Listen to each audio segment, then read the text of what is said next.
Well, welcome to another episode of the Daily Combat Podcast. We're your hosts. I'm Dave Stockbridge, and joining me, as always, is Hollywood Matt Connelly. Thanks so much, Matt. Thank you. It's good to be back. We are in our second setup of the studio. The studio, one building, 3 studios, first episode in the new studio, but we only got two. Yes, something like two away. Two episodes in the last. So welcome to our new setup.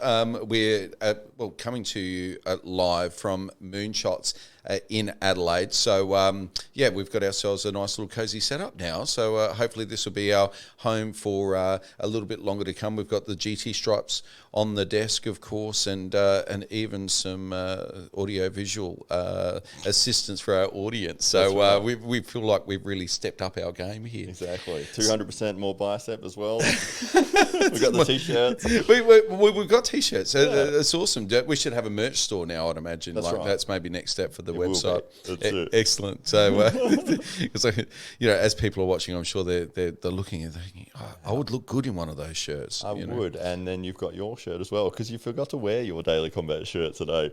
I didn't know we were going to be matchy-match. I just I'm going to come dressed as Dave, and you might come dressed as Matt. Which sure, you've changed it up. It's normally the Titans arm wrestling T-shirt, proudly sponsored by Real, and exactly. The new setup, mate. This kind of come about a little bit because we recently covered a local event here in Adelaide, the kickboxing there for Pride fight series, and we were basically just walking around, roaming around the place, backstage, kind of.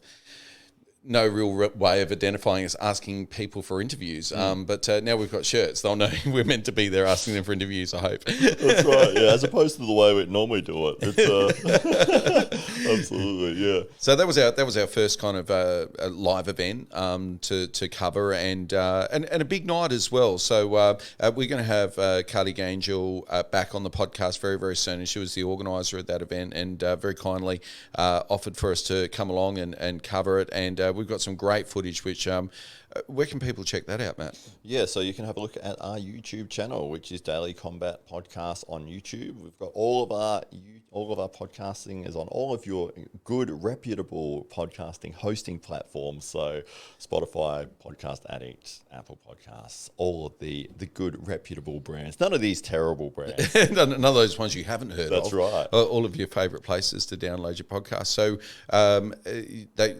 now we're pretty much set up across the platforms now, whereas previously perhaps if you jumped online you might have found it a little bit hard to find us. Well, now if you're tuning in on the Facebook page right now, of course, you can jump straight over to our website. You can also register for our newsletter. Now, we haven't got anything going out there right now, but what we will have is special offers to big events, and especially as capacity start to grow at these events, we hope to offer special offers, discounts and opportunities, and VIP experiences for our subscriber list. So when the opportunity comes along, jump on there. You can do that now, as a matter of fact, if you head over, and we'll grab all your details, make sure that you're receiving the very best seats in the house when they become available. But going back to the Pride Fight Series, great event, huge card, 19 fights. Oh, man, it was crazy. And it stuck to schedule as well. For the most part, yeah. We got there in the end, I think. We were lagging about 20 minutes behind at one point, but had a couple of little technical issues, I think. We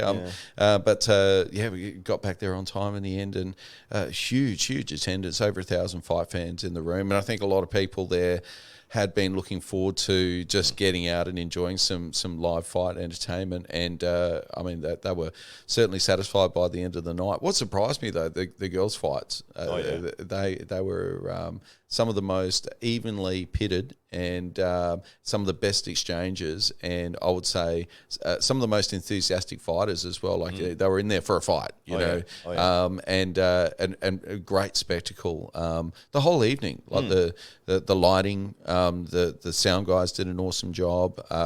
The branding around the event was exceptional. The ring announcer was very attractive. I heard they were turning away people at the door because they'd heard the ring announcer. It was was so popular. Well, it was, yeah. Had his dressing room done up before he got there, and I only have blue Skittles. Water temperature, on my rider. 32 degrees. But I mean, to be to be once again in front of a crowd of over 1,000 people, and the energy in the room was just spectacular. And from what I understand, many more people watching online for the pay-per-view as well. I mean, there's such a huge appetite right now for combat sports that people were tuning in from all around the world. It's so a great night, some great fights. We're going to have a full recap with Carly very soon, and she'll step us forward. Perhaps the next plans for Penny, who had success against the Queensland state title holder. That's right, on the evening. Tandia Singleton. Yeah, absolutely. I was amazingly impressed with Pride Fight Series. I was blown away in some respects. Like, I've been to the UFC in Vegas. I've been to the UFC when they came here in Adelaide. This wasn't far off in terms of level of production. It's just that they were in a bigger arena, and they had their big screen TVs and that sort of thing. But as far as like the branding, I mean, the Pride logos were on their gloves, the shin pads, the headset stuff, the ring, the lighting entrances, the music. It was amazing. A+, definitely. A+. Yeah, it was quality. It was like world class. It was like, I was sitting there like, I can't believe this is here in Adelaide, and in terms of a VIP experience, if fans are looking to get something like that, man, I had a VIP experience. That that was one of the coolest things ever for me, because obviously we went along to cover the event, and it was Carly was fantastic to us, and yourself allowing us to sort of get right at ringside. And I think I said in my coverage video of my little recap thing, I was so close. Like, I could have just put my hand out and grabbed the guy's leg, like, as they were fighting, sweat's coming over you. It's like when they hit the ring ropes that like you're leaning back. So oh God. You almost ended up with some fighters in your lap on a couple of occasions. And it was like with Carly said, they all came out, did their proper Muay Thai entrance with the traditional, like, not dance, but like that movement stuff that they do. That made it interesting, and there was music during the actual fights as well, which kept that atmosphere there. So almost like a festive feel in what can be sometimes quieter moments, especially as the night drags on. But the energy remained high in the room right throughout the event, which I was kind of wondering at what point it might wane, because with 19 fights, you've really got to keep the attention of those 1,000 people. Otherwise, the conversation levels start to rise, and it can impact on the fighter's psyche. They're in the fight of their lives in that moment, and everybody's having a chat about what they're going to do later on or something like that. But no, the whole night, the eyes were on the ring. The action was electric, and the atmosphere, I think, did a lot to encourage people to remain engaged for the whole night. Yeah, absolutely. I really liked that music during the event, and I could see that. Just playing it around at home now, just as you're doing the housework. That's right, yeah. Mostly it's the Doom soundtrack, and I like destroy the dishes while I'm trying to clean them. No, it's it created, as you said, that different atmosphere that kept people engaged, and there was like you're watching a show, like the show is continually going because the music and the sound was always there. Whereas, and I think this is I've noticed this with the UFC, like. The first fight will start. The crowd is there. There might be 10,000, 16,000 people there. And everyone's loud. And it's like they play the entrance music, they do the fighter introduction, and then it goes silent. And it's like the lights go on the thing, and the lights go out everywhere else. The lights are on the cage.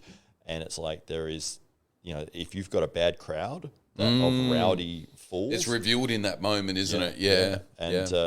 And everyone's excited for the first few fights, and as you said, if it goes on, and you might get some boring fights or some fights that go decisions that weren't a lot of competitive back and forth action. And people are drinking, and they're just they're not really invested in the thing. They just wanted a Saturday night out at the fights or whatever. And then they start booing, and then and that really can change the atmosphere of the event, and you might have 100%. A bad experience there. Whereas when you've got that music involved, it's still one level of, even if the fights are not at the most exciting thing you've ever seen, it is still, you are watching a show progress and being performed. So I think that might be a takeaway that other sports might sort of say, well, this is something that could be implemented to keep that level. So you're saying the supermarkets have had it right all along. You need the background music. Right. Yeah, exactly. Except for the announcement every 10 minutes where they tell you to keep your kid out of the trolley. Yeah, I thought it was great. I in terms of that energy in the room, you know, that you had the ebbs and flows as the fighters were coming out. They all had their songs that meant something to them, and normally contemporary. And then they came out and they had that very traditional and really respectful posture at the ring, and then they undertook the ritual. And then that was kind of like a real moment of reverence, and it seemed like the crowd were also really respectful of that process, because as we were getting further behind in terms of timing for the night, you know, it would have been really easy to say, hey, let's not do that, but it was one of those essential cultural elements that was so important to the event. And naturally something that Carly and the organisers have a lot of reverence for, and so you know, we continue to go through, even though that might have added, you know, an extra half an hour, or could have easily been taken out and given us half hour back into the schedule to make it all comfortable. But you know, the fighters are prepared for that. In often cases, they'd had the traditional headgear, and so you know, it was one of the beautiful things for the night. But the nice contrast between that and the contemporary music and the lighting, and it just made for a fantastic night that seemed to just fly by too. You know, it literally felt like a couple of hours went by, and really it was 5 or 6 hours between walking into the room, doing sound checks, to, you know, packing up the chairs and heading home. So it was but a fantastic event. I'm really looking forward to having Carly back to get her insights and to see what her plans are now for the future, having done such a great job with that event, what else that it is that she perhaps has planned. Exactly. And plus the fact that they kept the fights rolling, like it was as There's soon no as break. one's done, here's the next one, here's the next one, here's the next one. The difference between that style and what the UFC is doing and always has been doing is to stick to their pay-per-view schedule. Their event is scheduled out regardless as to what happens. So if you get two fighters walk out and they get a knockout in 10 seconds, you're going to be waiting for half an hour for the next fight. And they'll play their promo packages, and that, you know, they're prepared for that. They'll keep the crowd invested in what's going on while there's no fight going on. They've got their, you know, stuff that comes up on their screens. This is whatever the main event, and they'll play that back and forth, the countdowns and all the rest of it. But with Pride, it was like, there's fights that start at 5:30 and they run until it's done. It runs until we're all over and done. It was action packed, you know. And I think if you went along to get your feel after months and months of not being able to attend live events, then that was a great one to you. Certainly, if you bought tickets to that, got your money's worth. Absolutely. And I guess leads us into DFC's event coming up. Now, this, because of COVID and restrictions, been one of those events that's been postponed and reorganised and is now coming to us at the end of November. So I think 22nd of November is the date that's been penciled in for that one. And all things looking good on the horizon in terms of COVID timing, and now borders opening up, which is spectacular and is going to lead to a few more bouts taking place that would have otherwise not perhaps happened. It's still really hard to fill out a full card at the moment, so I think there's 12 fights that are penciled in, perhaps with another couple to be added now that the borders it's now seemingly that the borders will open, but that'll be probably the first opportunity for MMA fighters to come together at an elite level for the best part of a year now. So some of those fighters are naturally going to be a little bit rusty, but nonetheless, I'm sure they're all keen to test themselves now after having plied themselves in the gym and at home for months and months, and been dreaming of this moment. So it's going to be huge. The numbers in terms of capacity, so typically you can fit 1,360 people there at the Adelaide Oval in the McGarry room, but access has been restricted to, I think it's 940, it might be 960 spots. So tickets are on sale now for that event, and if people are keen, they can go to diamondbackfc.com and reserve their tickets right now. There's some fantastic ringside tickets that are available, but they'll get gobbled up really quickly. Yeah. Normally that room's full. There's 1,300 fight fans there, so obviously a little bit harder, and it's been a long wait. So get onto diamondbackfc.com right now and secure your tickets if you haven't already done so. But it's going to be a huge night, and I believe a couple of titles will be on the line as well. A couple of debutants and some much anticipated heavyweight action as well. So stay tuned for more announcements from Diamondback on that. And we hope to have Diamondback's team in here and a couple of their fighters in the lead up to the big event as well. Well, we did have one of the co-owners of Diamondback, in Greg Hearn. He was on the podcast, I think episode 2 or 3. Absolutely. Yeah, great story. Awesome dude. Yeah. Absolutely. And not someone you want to get in the cage with. No. But he's well, it'd be fantastic if him and Craig could come over and have a bit of a chinwag in the lead up to the event, bring a couple of their guys around, because I think this is really going to cement Diamondback as the premier promotion in MMA. I think they're now uniquely placed. They're having now run the Apex event, more recently at the Nord Oval, and they're one of the few promotions now that can run huge events, like large-scale events. So they're going to bring all of that knowledge to MMA, and I think you're going to see some pretty huge things happen over the next 12 to 18 months as Australia opens up and Diamondback and starts to discover Diamondback Fighting Championship. From what I understand, national ambitions are afoot, and I think they may be best poised to be that UFC of Australia. Yeah, absolutely. Yeah, I mean, the Apex event was another event that was just amazing. Yeah. It just was like, there were so many things there. I mean, I was obviously running the arm wrestling side of stuff, so I didn't get a chance to get around to everything, but there was 20 different combat sports going on all at the same time, and people that bought a ticket could just walk in and just walk around and go and watch kickboxing, then go and watch arm wrestling, go and watch. The funny thing for me, we were set up right next to the medieval knights. Oh yeah. and to be honest, I thought it was going to be a bit silly. I thought it was going to be guys messing around but these guys were going it was insane. It was like an area roughly, say, twice. I was commentating for that, so it was roughly twice the size of, say, a cage or a ring, and there was 5 guys in there with swords and battle axes. They were hitting it with full force. I looked over and there was a guy in the corner and another guy had an axe, a literal axe. And he was smashing the other guy in the head, over and over, full, tree chopping power. Obviously, he had a helmet and it wasn't going through or anything, but I was my God, it was unbelievable.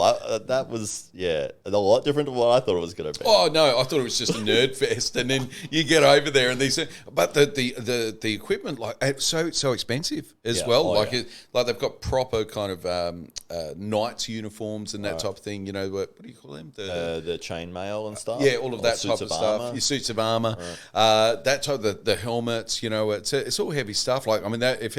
they were all sweating all day, But that was spectacular, and I think so. That's that type of novelty type of element to those events is awesome for those groups because people get to discover them and blow preconceptions like they did with us. And so from what I also understand, there's some plans afoot for some short form alternative football rules for the next event. So maybe that'll be a Diamondback football championship. I don't know, but there's something pretty cool afoot there. So I think next year it's just more of the same, but with more interesting stuff. Hopefully numbers as restrictions lift further are also freed up, and so instead of 5,000 people making their way there, it's 10 or 15,000. But I guess that all crescendos at the end of the night with the MMA, and so it's that in itself might be the biggest attended MMA event in Australia next year. So stay tuned for more huge announcements coming on the Diamondback FC front. But what I want to bring your attention to, and I've had this just sitting in front of me, and I've been people who are watching on the from home might have just seen my eyes trail off on this a little bit. Island Boy song. It's an Island Boy. Hashtag Island Boy. Mike Tyson breaks his silence on a Logan Paul fight. Mike Tyson v. Logan Paul. I'm just going to play this for you now. Amazed this is actually going to happen. Hang on. What's going on? Here we go. All right. Got the audio going. Well, as it turns out, you need volume. Amazing. Weird. Here we go. Easy. You think? Yo, wait. This is... Oh, so you got... When you see a white boy, I'm talking about from real, like, you... Boxing legend Mike Tyson will make his return to the boxing ring against YouTuber Logan Paul, according to recent reports. Okay, so before we get copywritten on that, so it's essentially that was Mike Tyson releasing a series of expletives with respect to what he's going to do to Logan Paul, which I think those thoughts have run through most people's minds before. So Mike Tyson's not alone there, and I think the world's got behind Mike Tyson now for no other reason than he can do to Logan Paul what everybody else wants to. So big news on that front. What's your first impressions about that? I don't like it. You don't like it? Why don't you like it? At all. Do you not like it for the same reasons that you didn't like Evander Holyfield losing or Tito Ortiz being knocked out in 3 seconds? Or I would have liked that if he didn't lose. That would have been fine. If he keep fighting forever if he keeps winning. That's right. Indeed. But so what? Okay, step me through your thinking. Basically, the Mike Tyson fight, the last one he had against Roy Jones Jr., I don't think either of them looked good in that. I mean, it was fun to watch. It was, it was like a bit of nostalgia. And, if you're tuning in expecting to see 19-year-old Mike Tyson and, the elite Roy Jones Jr., you're a fool. It's like, obviously, they've retired and now they're coming back. And this is... a bit of fun. Yeah, it's like, hey, this is fun. You've got... Here it is. It's Mike Tyson. He's back in the ring, and it's Roy Jones Jr. and he's a legend. And it's like they're going to have a match. It was interesting. The skill level was just not there. I think Roy was just trying to get through the fight, and I think Mike gassed after the first round. I don't see this going well at all for Mike Tyson. He's either going to get a knockout in the first round or he's just going to get pummeled for the rest. I mean, Logan isn't a bad boxer. That's the thing that a lot of people have sort of missed, is that they think that this guy's a punk YouTuber. And it's like, he has skills. He is legitimately quite good. And when you see, I don't know if you saw the fight with Floyd Mayweather, he did really well. He went... it was not embarrassing for him right. By any means. He can definitely walk away from that very, very proud of his efforts. Absolutely. He landed a lot of shots. He moved well, kept his composure throughout the fight. He did get clocked a couple of times and stayed in there and clinched up. he was very impressive as an amateur going against one of the best of all time, a 50-0 Floyd Mayweather. He did a spectacular job. So obviously Mike Tyson is a different sort of fighter. He's a heavyweight. He's not tiny Floyd Mayweather. These guys are about the same weight though, right? Logan Paul and Mike Tyson. Yeah. Well, they'd be over 100 kilos. I think Logan Paul about 200 pounds thereabouts, or maybe weighs down to that. So they could both come in heavyweight on this. Right. Yeah. So I think Mike's skill obviously is getting inside and landing just brutal combinations. He loves his body shot. He's got that bouncing style where he bounces underneath the heavyweights, sort of probing jabs, and he'll come up with that power. But whether or not he can still do that, when we were watching, I was watching the Roy Jones Jr. fight. He just couldn't do that. I mean, Roy is very elusive, and he was being elusive throughout that fight.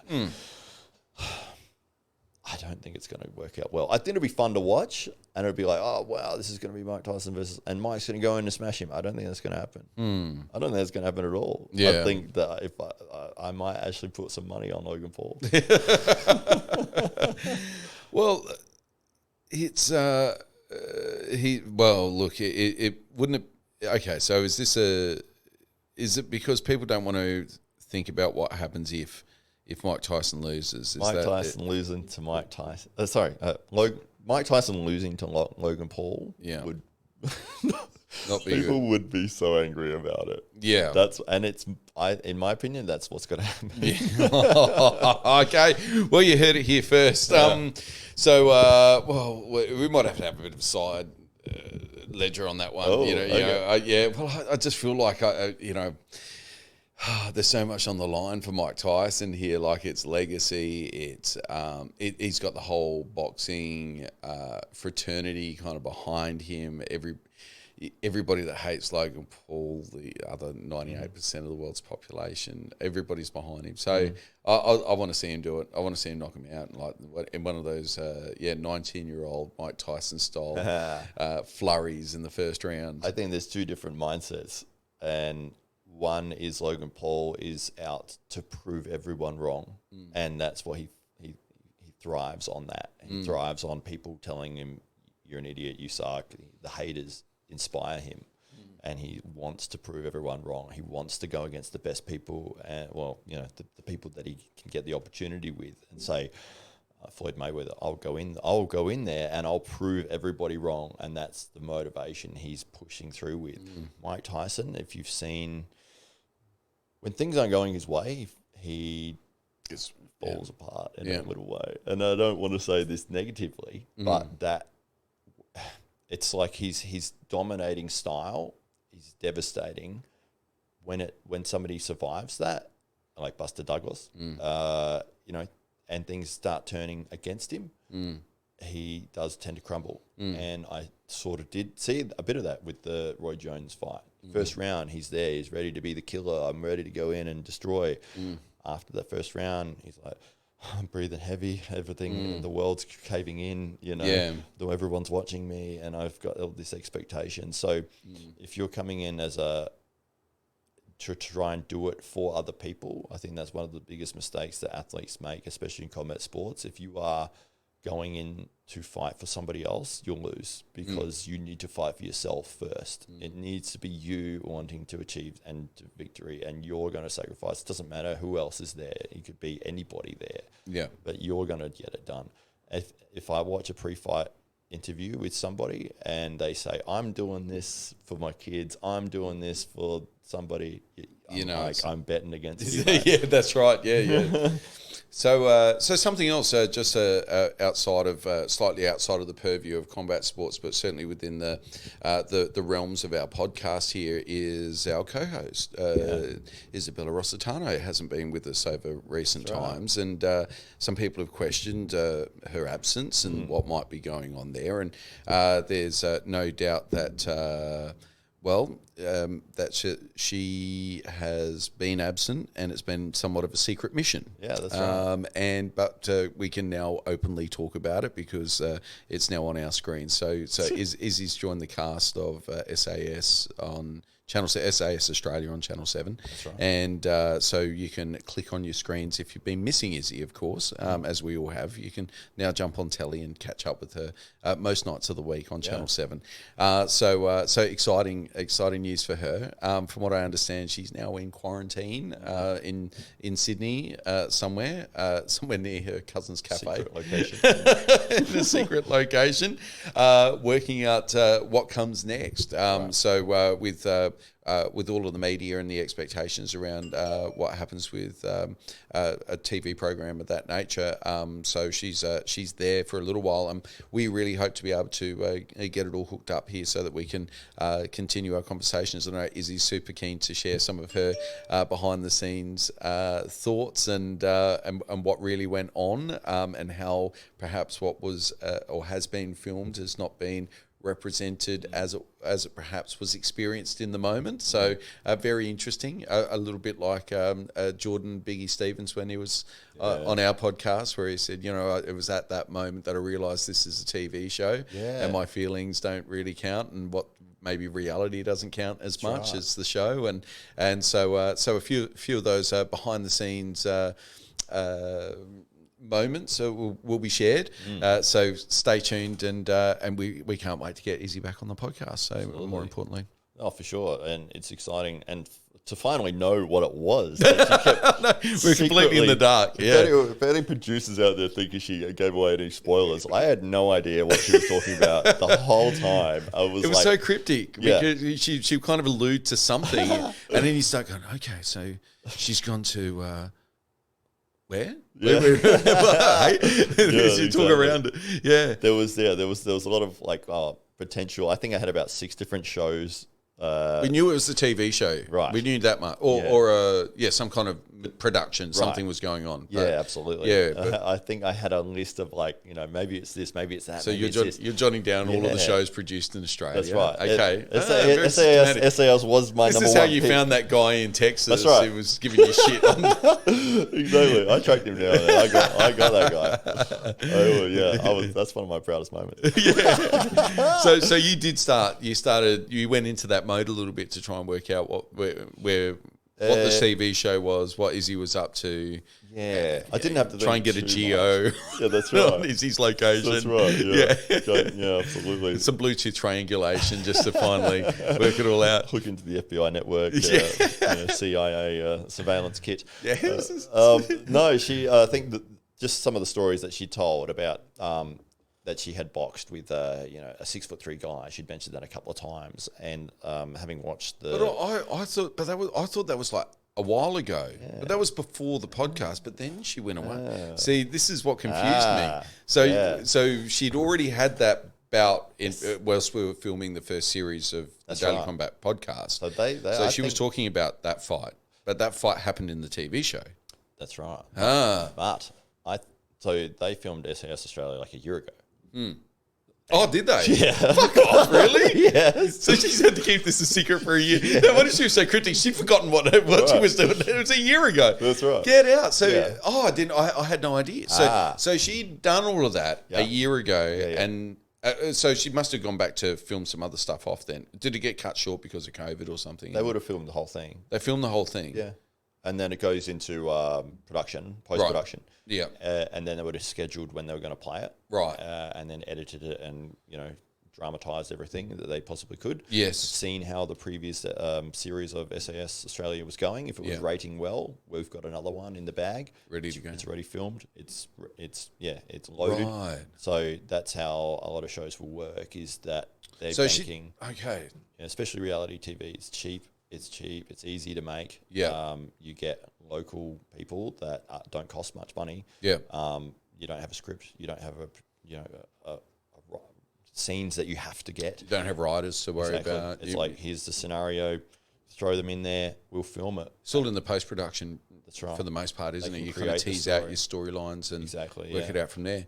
I'm thoroughly confused now, because now she's back in New South Wales. I thought she was filming over there, or just come back from New Zealand or something. She did. Yeah. I mean, She went there to do a boxing camp. Did you go there just to like play out the story even more? Like now it's so cryptic. Just to confuse you. This whole thing. She's actually I'm here easily now. confused. Behind the door. She's here in the studio. She's behind that wall. No, she went over to New Zealand to do a boxing camp. Oh, was that what she went there for? Yeah, she said that. So it wasn't even related. I've got no fucking idea what's going on. Excellent. So, and that's why she's in the thing. So she's been doing the boxing camp in New Zealand. She did that. I thought that was code. I thought that was a bullshit story. I thought that was a bullshit story because when I said, "Oh, you're in New Zealand," I thought, "Oh, maybe." They've been filming in New Zealand because she was saying, I've got this thing, but I can't say what the thing is, but I've got to go away to do the thing. Yeah. But I thought the thing was the TV show, but it wasn't. It was the boxing camp, obviously. So she's gone over to do the boxing camp. Yeah, well, that's what I thought. They might have just done it there because of COVID or fucking something. I don't know. It was basically the same country anyway. I mean, nobody would. Yeah, you can't tell. So they're okay, all right. So that makes sense. So she's been, and now she's been boxing. Yeah. So I thought she was staying with the boxing people while she was in New Zealand doing the SAS, and then they did the whole thing. So she got unfortunately all caught up in all of that bullshit and wasn't able to come back. And, right. You know, from what I understand, like one of her stories is no doubt going to be to the extent that it cost her a bloody fortune because she was stranded in New Zealand. She couldn't come back. Yeah. And then when she got back, you know, she's got a quarantine in New South Wales. So yeah, and then I don't know what the restrictions are currently, but whether or not she's going to get back in South Australia or if she has to quarantine again. Izzy hasn't been outside for 3 months, and then when she was in New Zealand. Sun didn't shine. That's right. But no, she went to the New Zealand to do a boxing camp, and I think that's why she was putting up all the boxing stuff on her Instagram. Oh, she's always put stuff up there. Yeah. Izzy's boxing. She likes boxing, doesn't she? Boxing. She's right into boxing. At the same time as SAS camp. Yeah. It's hard to keep up. She's such a bloody polymath. She's always got something on the go. It's crazy. You're talking to her and it's like... the stuff she's done. It's like, when I was in medical school and it's like...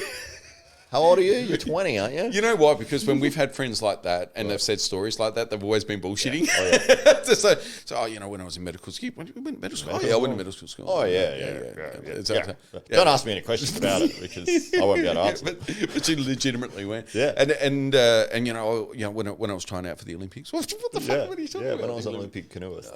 When I was at the Australian Institute of Sport. When was this exactly? At the same time. Yeah, at the same time. Yeah, same time as the Boston Music Conservatory or whatever. Yeah, that's right. The only rapper to be inducted into the.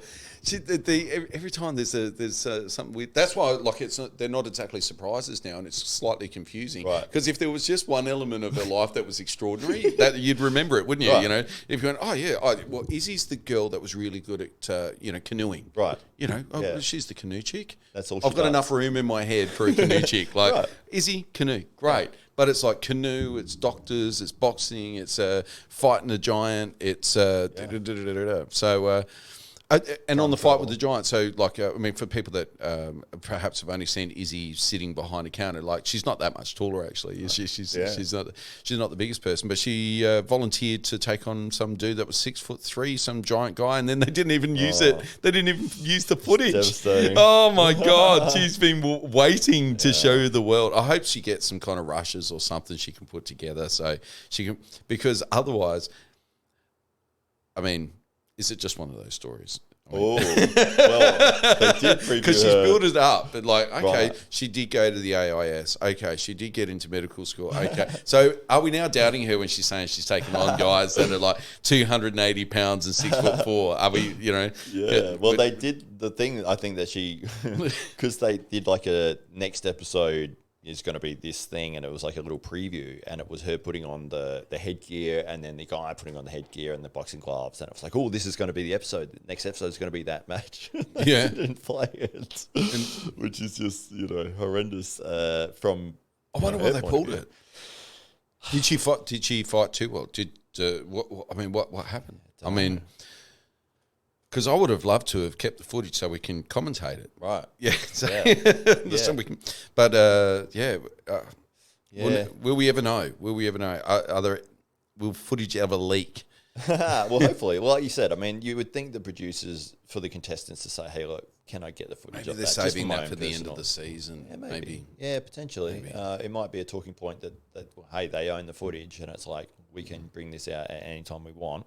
So might be difficult to actually get hold of it as not a member of the Channel 7's production crew, because I don't think that they would just willy-nilly, here, our footage, here you go, do whatever you like with it. Yeah. It didn't cost us money to make. No. So, So, but we may never see it. Is what you're saying. Potentially.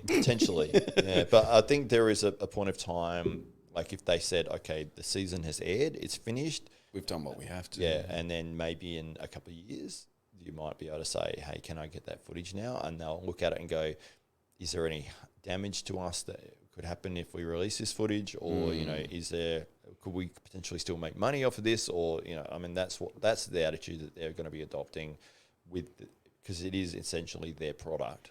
So that's of course if it ever happened. So well, we can recreate it. I'm 6'3". She can knock me out. Maybe we can do a reenactment. Okay. Remember in the 80s when there was like a horrific crime or something, they'd reenact it, and there'd always be that little thing down the bottom of the screen. This is a reenactment. Dramatization. This is dramatization. These people are actors. That's the only time I've ever seen that word. Yes, dramatization. So maybe that's what we can do in studio here now that we've got a little bit more room. We can reenact the fight, that if we can't get the footage, that's what we do. We'll create the footage. We'll create We'll create it. Yeah, we'll recreate it. We'll perhaps establish a set recreate that. Yeah, that'd be awesome. I think. You could be like a leaner, fitter version, like they do in Hollywood. Like they just get, he was a heavyweight, but we're going to get a guy in. He's like fitter, leaner, Yeah, well, I think the biggest change that they've made in a character that people got upset about was when Tom Cruise played Jack Reacher. I don't know if you know who Jack Reacher is, but it's based on the series of books. And Jack Reacher in the books is like 6'6", huge guy, like intimidating. And that's a main part of his character, is that he's this wanderer, who goes and solves people's... He's not a fucking gnome. Exactly. And then they're like, okay, we're going to make a Jack Reacher movie. And all the fans, fantastic, man, awesome, it's going to be great. Big production, big money involved. And then it's like, okay, the lead character is Tom Cruise. And it was like, hey, what? 5'4" Tom Cruise. Because the guy that does Big Bird wasn't available. But this is the thing that people don't get is it's a business. It's money. It's money making. They need to make money. Yeah, exactly. And if you put Tom Cruise's name on a film, well, you're going to make money on it. And it's kind of the same with these reality TV shows as well. And full credit to Izzy, for instance, because her Instagram is on fire. Like if you follow Izzy on Instagram, she's an interesting person just to follow. I do suggest anybody who follows the podcast to jump on and check out her profile, because she posts like she's got 1 million followers. It's just a really, really interesting mix of content, high volume, high frequency. Her social media game is exceptional. And I think it takes that type of dedication to your social media game now in order to secure a role on a movie or, to get a spot as a cast member on a reality TV show. Yeah. To get a fight with Mike Tyson, it's that type of clout. It now is something that's bankable. Why would for the same reasons that people are interested in a Logan Paul Mike Tyson fight, they're interested that the chick that they follow on Instagram who's a canoeist is now on TV, or vice versa. Yeah. Hopefully more people do discover Izzy as a result of seeing her on TV, because she is by far and away one of the most interesting young women that you're likely to come across, full stop. Absolutely. And quite an inspirational story there in the background as well. So definitely a great one for not just young women to follow, but for everybody to check out. But social media is such a big thing now, and in the combat sports world, what I'm noticing is that there's a lot of young fighters that are still and because when I get a fight card in front of me, for instance, I see the names, and sometimes I struggle with some of the pronunciations, and there's and it's sometimes difficult to. You don't want to be disrespectful to these fighters. Yep. And so, you jump on social media and I hope that they've said their name before, they put, or whatever, and you kind of go through and you kind of check some of these guys and girls out, and, they can let themselves down, because there's so much upside to them. Being professional in their social media management, they can have their personal account by all means, but when it comes to their fighter profile, a lot of them don't even have one. First and foremost, they don't have a distinct profile. It's kind of like their nights out with their friends, and then there might be a couple of things about them training, but it's not really sponsor friendly. They really need to set up a profile that's for their fighter persona. Whatever that might be, but if they're an MMA fighter, for instance, and that's where their MMA stuff goes. That's where a sponsor can go and kind of see what you're up to, what you're doing, how you represent your other sponsors. They can see your work ethic, the people that you're spending time with. They can see how you're representing yourself as you're leading up to a fight, and all of those things count as you go through the levels of professionalism in the fight game. And those fundamentals are so easy to get right early on. Yeah. So I would suggest to young fighters of all types to take a note out of Izzy's book and post, and like you've got 1 million followers, like you've got the attention of 1 million people every day. Understand that you might be starting with a tribe of 12.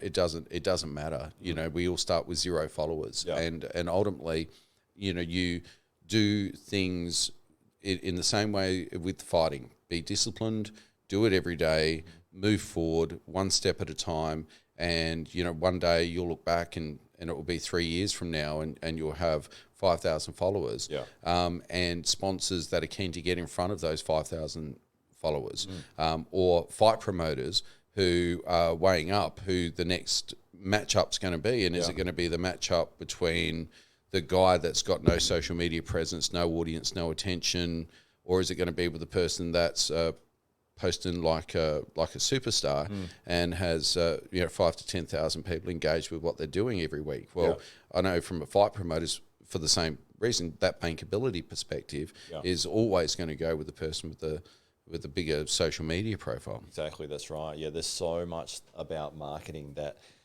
so many people miss that side of their success in any industry. I mean, you look at like a personal trainer, right? You're a personal trainer. I feel like we should be having fight things up there, but there's some beautiful landscapes in the background there. Jumped over to the screensavers. Maybe there's a fight that took place in that alley.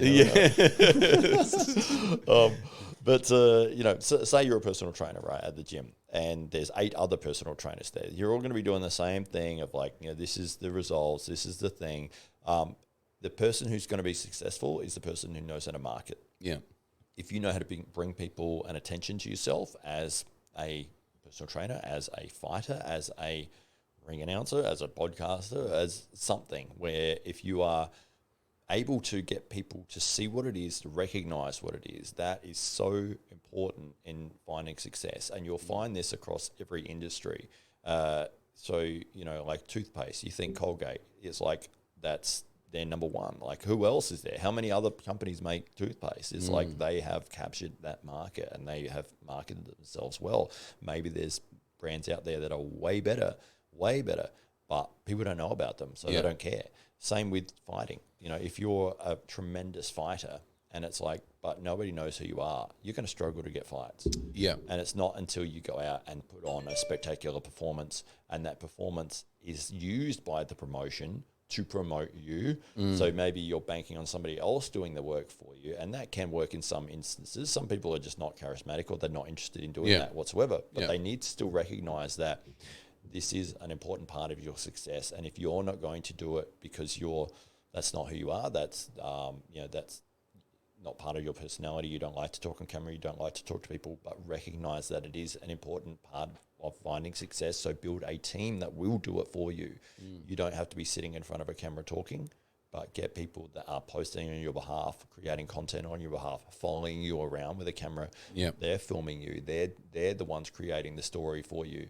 Because if you don't do that, as you said, the promoters, that when it comes down to, I want to put on an event, but I need to make money out of this event, I'm not going to lose money on it. And if I'm going to put Joe Smith, who's got 5 followers, is one of the best fighters in the state, no one knows it. Yeah. Or this guy who's got 60,000 followers, that everyone knows who he is, everyone wants to see him fight, but he's average. Yeah. I'm going with the average dude. Yeah, yeah, exactly. Yeah. Well, I mean, it's all about ticket sales. You know, if you're talking about venues that have got 1,000 people there, if you've got followers, and you've got more followers than would fill a room, you're bankable in the combat sports business. Yeah. And it's one of the reasons why the celebrity crossovers and the crossovers between MMA and boxing have proven so successful, and why the Mike Tyson bouts have created so much hype is because people are interested. Yeah. There's a series, there's intertwining narratives there that pique people's attention, and it's not necessarily because of what these people have done in the ring either, by the way. It's because in a lot of cases we've followed these people's journey for years, and we kind of want to see what the next chapter is. Yeah. With social media, so I often get people ask me about what they can do if they're not sure what to do with social media. So if you're a young athlete, or you're somebody who's looking to raise your profile on social media and to hopefully leverage that to create better opportunities for yourself, then the thing I would suggest, there's a real simple strategy: 5 stories a day. Now, the best reach you'll get from your stories is when you post them quite organically. So the thing with stories is that they're 15-second snapshots essentially. Now they can roll over, of course, to in some cases 3 or 4 times, but so you can get a minute out of that. But it's much more watchable when it's 15 or 30 seconds. But this can just be, here I am at training. It's 5 a.m. And this is what we're about to do today. Those stories are documenting what it is that you're doing. They're documenting your stories. This is, what you do every day, the daily grind, if you will. And then you've got your posts, which are in some part documenting the higher watermarks. So, or I would say the higher thinking associated with it. So you've got your daily practices that are being documented in the stories, and then you've got your thoughts, what's going on in your head, what you're preparing for. So this is higher thinking stuff. And that's the stuff that's really great for posts, because it gives people, think of this as an insight into your mind. Now, your mind might be, hey, look, this is a tough fight for me. I'm going up a weight class, or I'm going down a weight class, or these are the difficulties I'm going to have, or this is the what I'm grappling with right now, or this is an injury that I'm carrying, and this is what I'm thinking about. And the rawer that you are in those moments, and the more honest that you are in front of the camera, the more attention that you'll get over time. And so I would say to an athlete, you've got plenty of those things going on in your mind, and often it's good therapy to get it out on camera. Now there could be that thought of, oh, what if my competitors see my inner thoughts or whatever. It's like, look, I can understand from a strategic perspective, but I can also understand that I think you get far more by way of omission than you do by what you say. You can control what you say and what you're going to get out. But and there's no harm in, a lot of these things are shared experiences, by the way. Your opponent is likely experiencing the same combinations of things, but just in a different, weighted in a different way. So there's no newness to the journey. It's just, your articulation of your particular journey. But when it comes to strategy and what you're going to do, you obviously, that's the gameplay, and you're going to consider how it is that you release that information in a different way.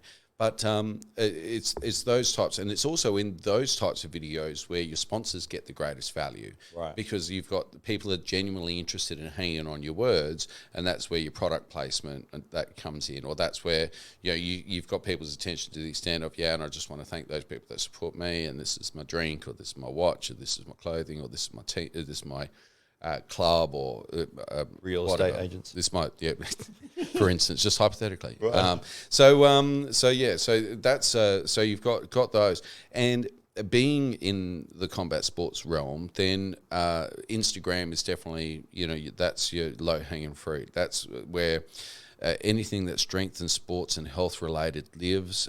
It's not necessarily on Facebook. Facebook's skewing older and older by the day. I don't think it's imperative to have a Facebook platform in the combat sports world. I think Instagram is very much where it's at, and especially if you're a younger athlete anyway.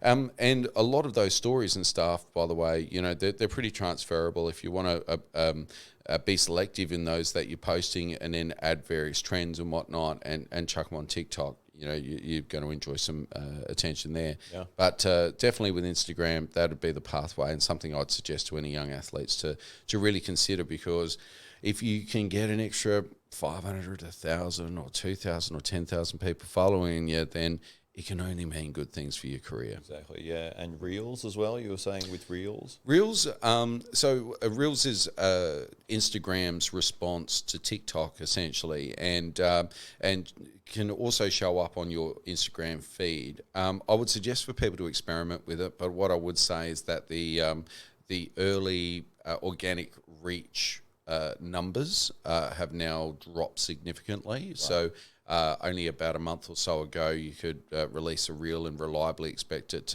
to hit great numbers. Now it's not so much the case, but so I don't know if that's because Instagram is maybe changing their focus, or and maybe the nature of the content that's there is a completely different mix to what's also found elsewhere on those. So I'm not exactly sure, but what I would say to people is experiment, because these things are changing on a daily basis. Yeah. And if you've got a story and it happens to roll over, why not make a reel out of it? Put it up there, see how it goes.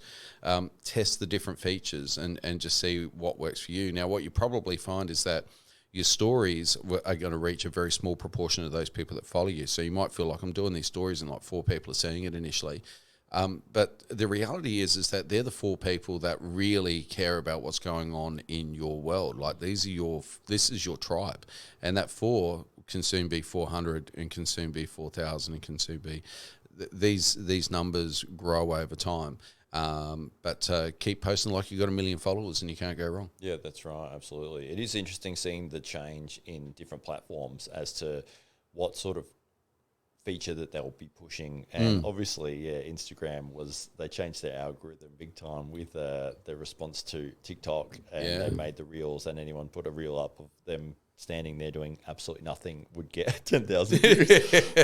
Exactly. That's right. It's very gratifying, by the way. You know, especially if you've had any success on TikTok, for instance, and all of a sudden it's like 70,000 people saw my TikTok. This is huge. I'm famous. This is amazing. And, but... Right, exactly. It is cool to see that there's competition between the platforms, and you can use it to your advantage and be like, okay, I recognize what they're doing, and this is what I can do to put myself in the best position to capitalize on that.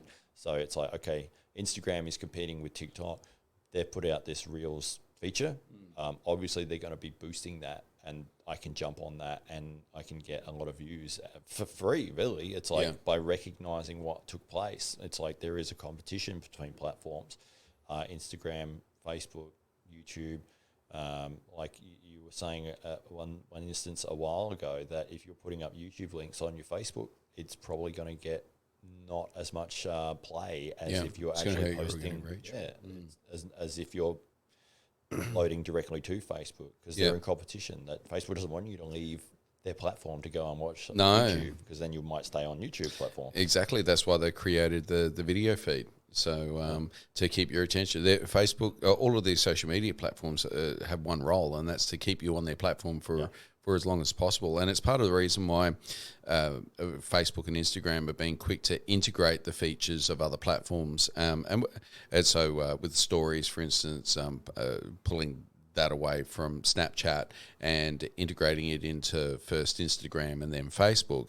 One, skewed older very quickly, but also there's some utility to a story as well. Like people seem to share a different side of themselves or a snapshot of their thinking in a story that or a moment that they wouldn't necessarily post about, for instance. So there seems to be some degree of utility, but short-form video outside of TikTok or in the form of Instagram Reels doesn't seem to serve as much utility for interpersonal communication. It's very much broadcasting, and I think this is the thing with TikTok, is that it's not a conversation in the same way that some social medias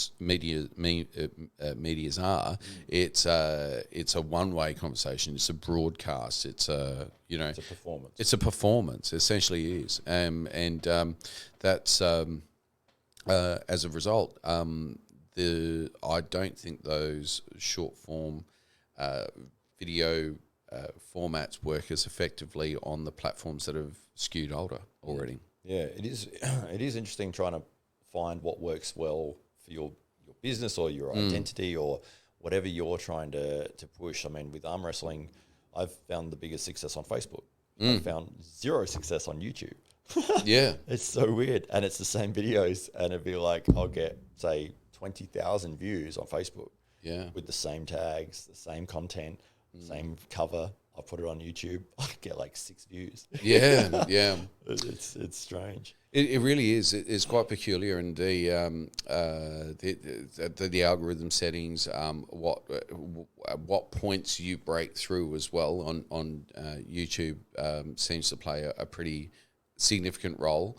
There seems to be glass ceilings that are set along the way, and once you crack through, all of a sudden it's easy to break through into the next level, and you have a little explosion of growth, and then it simmers down, and then you break through again. And but I would suggest to people, I mean, there is still no better way to market yourself and to build a brand, and no easier way for anybody to do that than through social media. And it is important for people to understand what field is relevant to platform, and if it's all arts and crafts stuff, well, you're probably on Pinterest.